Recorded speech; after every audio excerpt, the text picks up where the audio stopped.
are getting a paycheck but are fired up about your mission. Years ago, a form of war torture was having war prisoners day in and day out move a giant pile of dirt from one side of a field to another. Every day they would get up and know that pile of dirt we just moved over there, today we're going to get up and move it over here. It was torture. Why was it torture? There was no purpose. Humans are wired to be a part of something bigger than themselves. If those same people were getting up to move a pile of dirt, to build an orphanage or a hospital or anything, it would be helpful to humanity, they would have been fired up at the end of the day, right? How many of your employees are day-to-day moving piles of dirt because they don't know how the tasks that they're doing are attached to your bigger mission and vision? So that's how you get them engaged. I'll officially call it even cleaning toilets can be fun. Would you guys still recording here? That did not stick. I did not ever use that.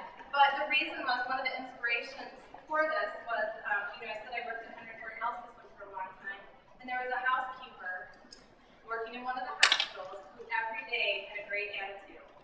And she was passionate about the work that she was doing. And I knew that it was tough work. I mean, you can imagine working in a hospital in housekeeping, the kind of thing that she was doing. And so one day I asked her, I said, how do you stay so fired up? How do you do it? And she said, every time I'm cleaning up a mess, I know that I'm helping one of our patients feel better. I'm helping to create a better environment for them. So she wasn't mopping the floor. She was creating an environment for someone who was being there to be healed. Too often when we delegate, we treat it like we're a bride throwing her bouquet backwards. Right? We turn our back and say, can someone just take care of this? Right? And everyone's like, And then you're like, I have to do everything myself and nothing gets done. I've worked with many clients that treat appreciation as a scarce resource. And the reason I know that this is one of our innate desires is to be appreciated, known, acknowledged, or respected. I always get the visual, because what happens on that team is one person gets a little thank you. It's like breadcrumbs sitting in the middle of a room with starving people. They will fight and claw, won't they? What about me? And they get mad. They say, well, I've been doing way more than that forever, and no one's ever thanked me. So treat it as an abundant resource. Fill your employees' tank. Make sure your leaders, to the extent possible, are filling your employees. First, self-selecting out of your organization would be the touchdown. But they still worry, and you know what I hear very often is, I can't find anyone better anyway. Thank you. I love talking to HR people. So here's the ABCs of addressing your people problems. So we're going to talk about adjusting your mindset, getting in action, busting the 4 Ds of discipline avoidance, and consistency. So adjusting your mindset. I talked about the fact that too often leaders just feel guilty and fearful of having correction conversations. I'm going to tell another story about a client. So this was another healthcare client. It was a small clinic that had been purchased by one of the large health organizations, and they had an X-ray tech working there who had not renewed her certification, and it had been lapsed for years. So as a small clinic, I guess they felt like, well, that's okay, we can kind of get by on that. Well, the big, large health organization took over, and they said, we're not taking on that liability. She needs to get recertified. But they let her keep doing her job, and they gave her 2 years. 2 years to recertify. And she did not take one darn class the whole time. Instead, she chose to focus on the big, bad health organization that was trying to push her out of her job.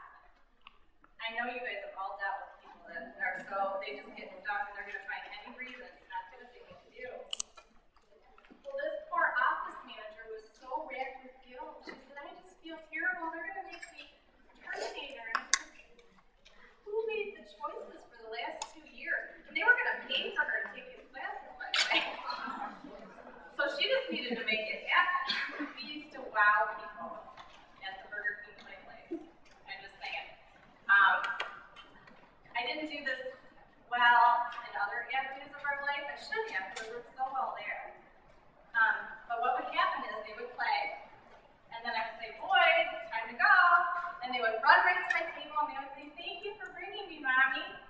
and all the jaws of other moms together. How did you do that? Well, what they didn't see was, and I know I'm using an analogy of kids to play, but it's similar. Before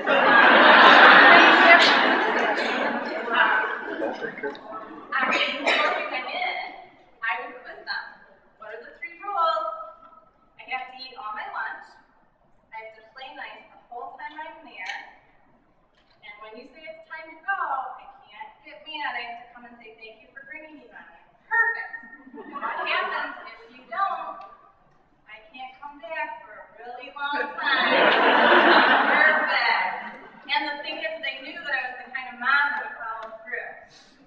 So, we were like the rock stars of the Burger King place. So, those same things need to exist in your organization. If you guys have a discipline process, but you're not really using it, the decisions, the choices that your team is making is not based on my jobs on the line. It's based on what's most convenient for me. And again, your rockstar employees, you have them engaged, you've got them empowered, they're excited. But those collateral damage people who are causing the drama, they're not making choices